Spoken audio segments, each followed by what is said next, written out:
Estamos de regreso en CNN Chile Radio. AM.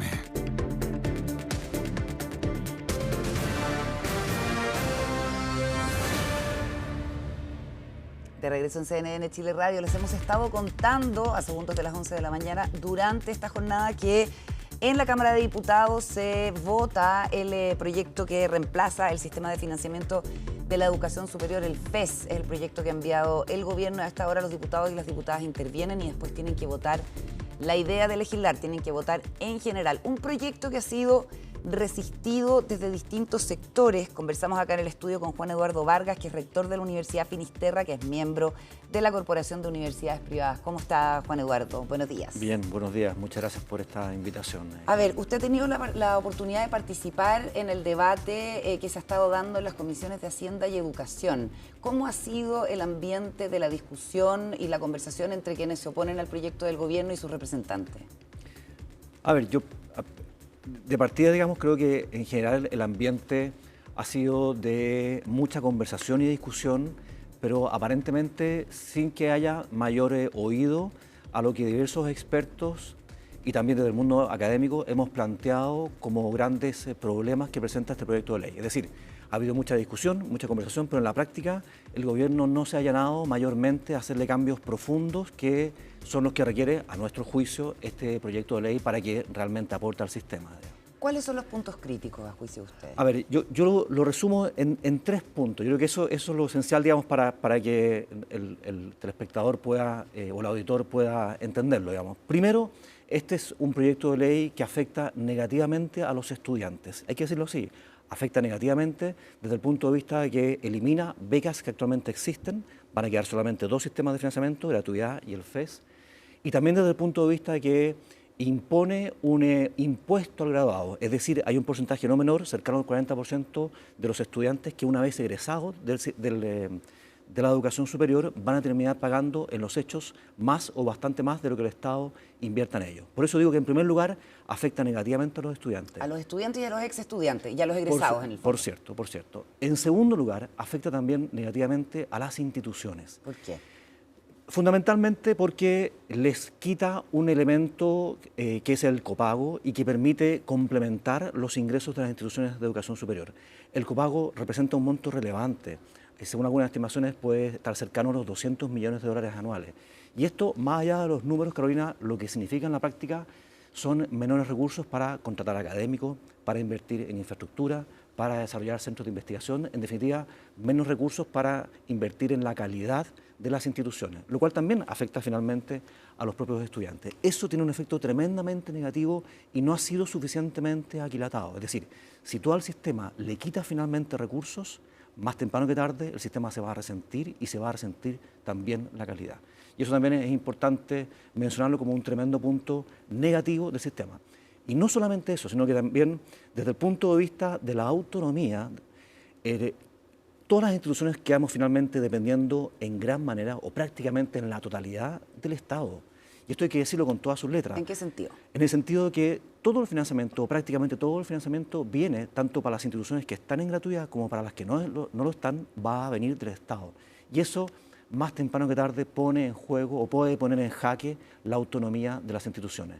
Eso que hemos visto, por ejemplo, en Estados Unidos, que ha sido tremendamente cuestionado, también puede ocurrir en Chile y de alguna manera también ha estado ocurriendo con diversos elementos relacionados con este proyecto de ley y también con la gratuidad. Entonces, cuando el financiamiento depende en tan gran medida del Estado, por supuesto que uno es más dócil, casi sin quererlo, a la autoridad y eso le resta autonomía a las instituciones de educación superior. Porque el incentivo está puesto en estar abuenado permanentemente con el Estado. Por cierto. Usted cita lo que está pasando en Estados Unidos con Donald Trump, que Así dice es. no más financiamiento para las universidades que no se alineen con ciertos principios. Tal cual. Y en buena hora que muchos han rasgado vestiduras respecto del atentado a la autonomía, a la libertad que supone eso, pero también está ocurriendo aquí en Chile y eso también es necesario levantarlo, digamos. ¿Pero así de grave lo proyectan ustedes? Como que aquí podría haber, si esta ley se aprueba, una merma significativa de la autonomía. Absolutamente. Pero mira,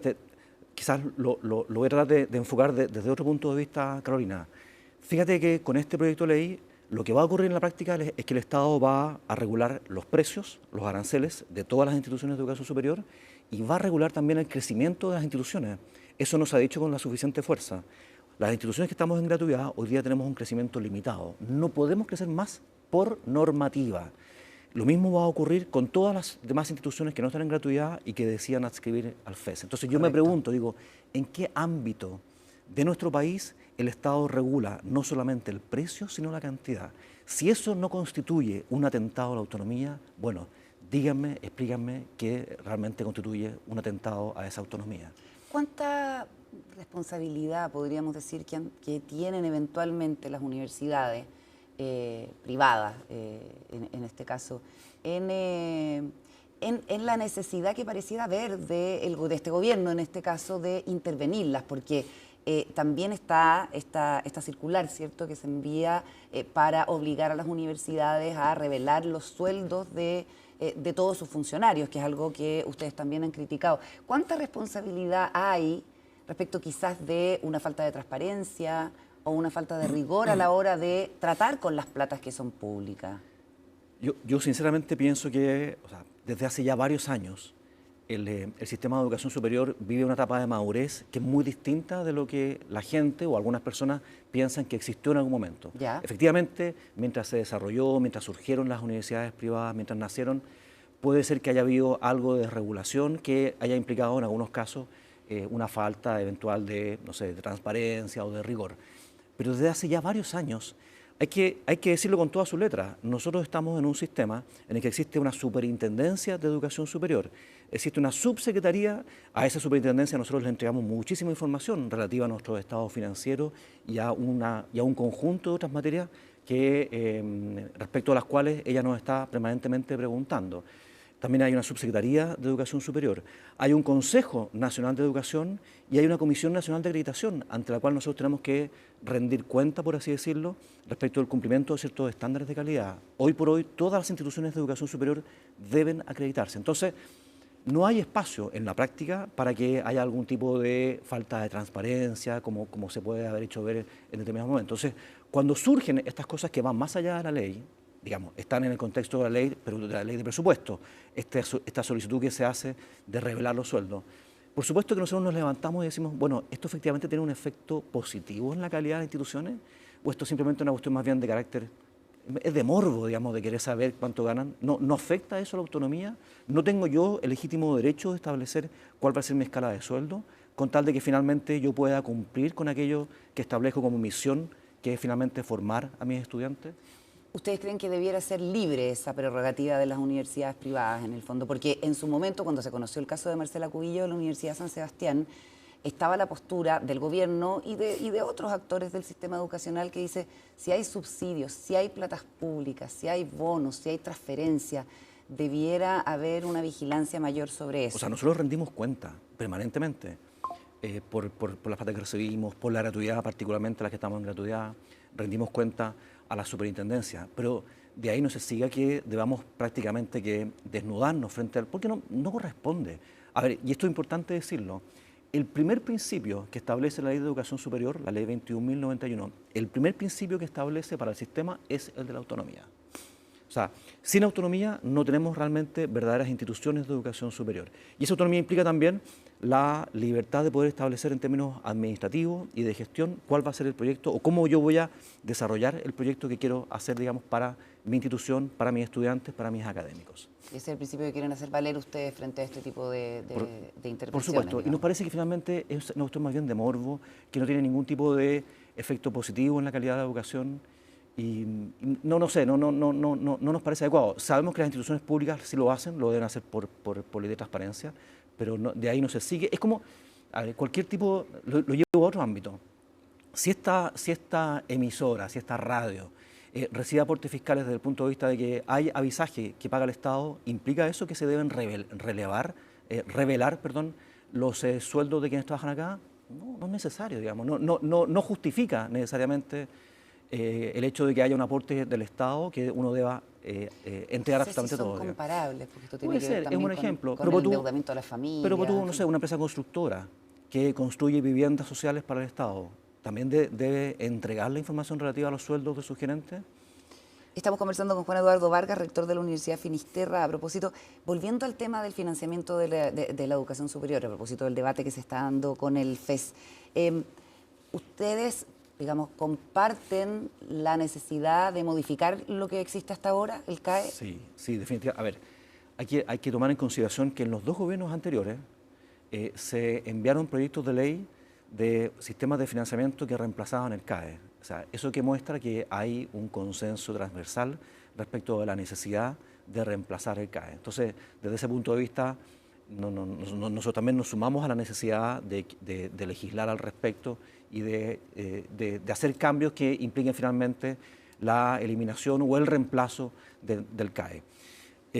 Carolina, hay un elemento adicional que me faltó decir. Sí. Yo dije que este proyecto era negativo porque afectaba A estudiantes y egresados. Claro, implicaba un desmedro para los estudiantes y egresados, para las instituciones, ya expliqué por qué, digamos, porque son menos recursos, implican un efecto negativo en calidad y en la autonomía.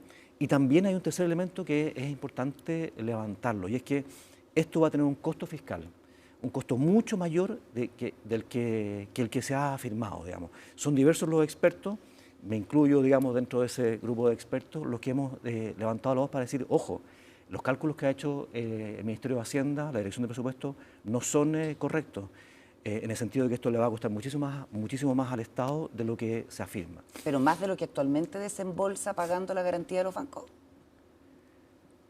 Ese es uno de los elementos por los cuales es necesario reemplazar el CAE, y eso hay consenso, digamos. Le sale muy oneroso, muy costoso al Estado financiarlo.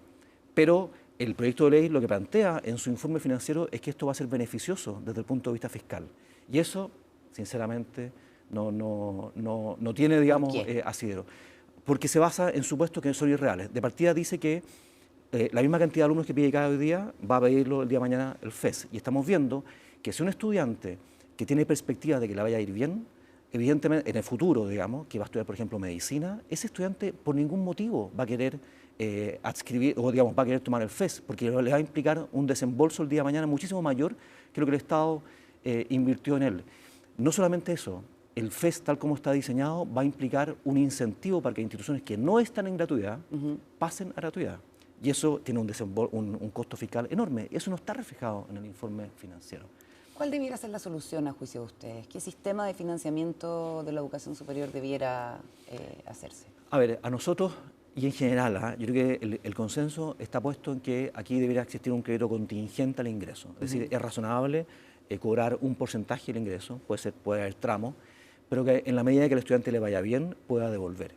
Que tenga un plazo acotado en el tiempo, 20 años parece razonable, pero que el estudiante pague en todo caso hasta el monto que el Estado invirtió en él. Que esto no se convierta en una carga demasiado onerosa, de forma tal de que también haya un incentivo a que los estudiantes puedan endeudarse con este sistema de financiamiento que reemplace al CAE. Yo diría que en eso, en general, hay bastante consenso.